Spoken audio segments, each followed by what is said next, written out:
Marami ang nabahala at nag-alala sa beteranang aktres na si Rio Locsin matapos itong mangyari sa kanya habang nasa gitna ng taping.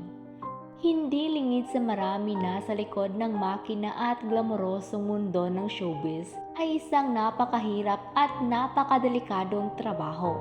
Kalaban ng mga artista ang puyat at pagod dahil sa sunod-sunod na taping na madalas nag-uumpisa ng maaga at natatapos hanggang madaling araw na. Bukod pa rito, hindi rin maiiwasan ang mga aksidente at mga hindi inaasahang pangyayari habang nasa taping. Kung matatandaan ng beses nang naiulat ang pagkawala ng maraming artista at nagtatrabaho sa showbiz dahil sa stressful work conditions at environment ng film industry. Maaalalang di umano'y itinuturong sanhi ng pagpanaw ng veteran actor na si Eddie Garcia noong 2019 ay dahil may nangyaring kapabayaan sa set. Ito rin ang isa sa mga nagtulak ng pagbuo ng Eddie Garcia Bill na layunin na protektahan ang mga nagtatrabaho sa TV at film industry.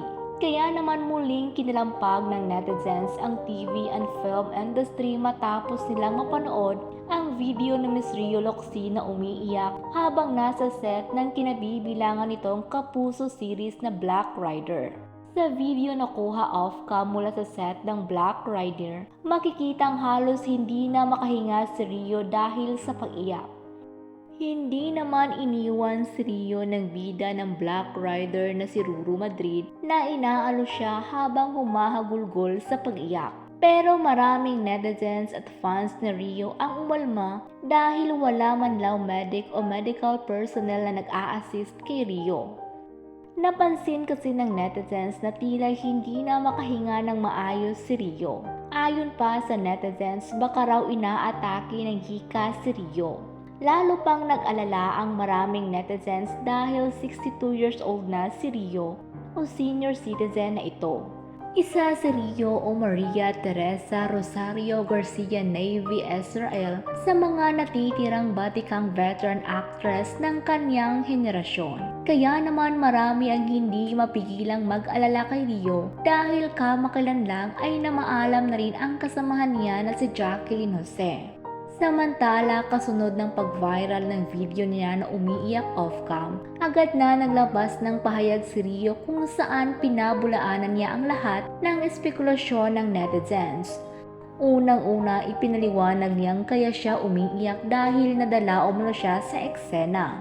Nilinaw din niya na may medic at ambulance sila sa set. Bukod dito, wala rin umano siyang hika at hindi na niya kailangan ng medical assistance noong panahon na iyon.